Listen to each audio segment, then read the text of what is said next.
let the drama kick, let the drama kick die. Let the drama kick, let the drama kick die. Let the drama kick, let the drama kick die. Let the drama kick, let the drama kick die. Let the drama kick, let the drama kick die. Let the drama kick, let the drama kick. Over the past decade, the terms climate change and global warming have been pretty much shoved into the faces of every man, woman, and child in the US. But there is still some mystery as to what climate change actually is. My name is Trevor Taylor, and in the next couple of minutes, I will attempt to shed some light on the mystery behind climate change. Ever since the concept was brought into the public's eye in the early 2000s, global warming and climate change have been made to seem like the unavoidable nightmare that will send humanity into its untimely apocalypse. But what is it exactly? And more importantly, should we be scared? Climate change is caused by factors, usually man-made, that cause the Earth to warm up, whether that's stuff we put in the air and the sun rays coming down and being trapped, under a layer of, pollution. So, if CO2 in the atmosphere traps the sun rays and keeps the Earth warm, then a little bit of CO2 is good, because without it, we'd just be a super cold, frozen planet like our neighbor Mars. But since the Industrial Revolution, people have been emitting dangerous amounts of CO2 into the atmosphere at an increasing rate through the burning of fossil fuels like oil, coal, and gas.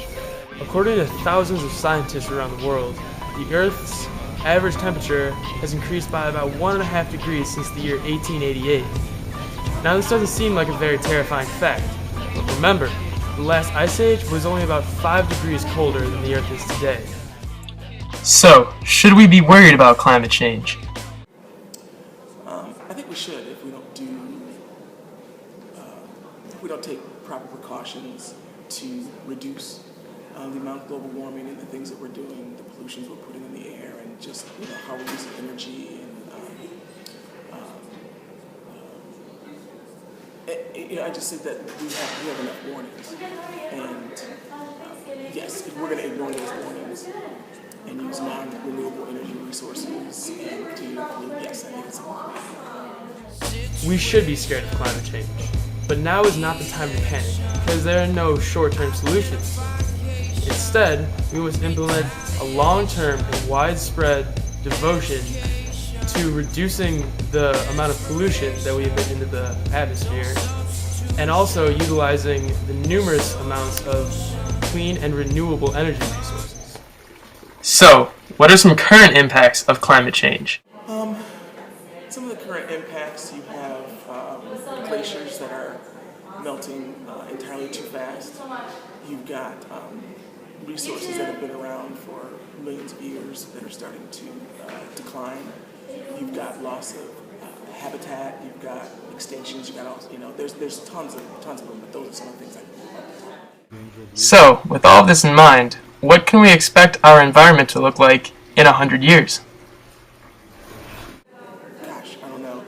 I think that we're going to have a lot more species extinctions. We run the risk of rising sea levels because when you have temperature increases too much, you've got glaciers that are melting. And when glaciers melt, they're going to go. The ice sheets of Antarctica and Greenland. Although scientists don't think those are going to melt completely, impossible. What you can see rising sea waters. Something you see now is there are certain areas of the world where we have what we call environmental refugees. There's an island called Tuvalu, and because of rising sea levels, because of global warming, they've had to abandon their island because the sea waters rose, and it was a farming community, and salt water basically inundated their lands. So they had to leave. Some went to New Zealand, some people went to Australia. But I think you can see more of that. Like I said, loss of habitat, loss of land. So we see now that the Greenland and the Antarctic ice sheet are melting far too quickly. Now this causes sea levels to rise, so any population at or below sea level will soon become submerged. Now this won't happen for another 100 years or so, but if we go at this pace, some of the destruction will be catastrophic. Due to climate change, humanity faces environmental complications such as rising sea levels and extinctions, but it's not the end of the world.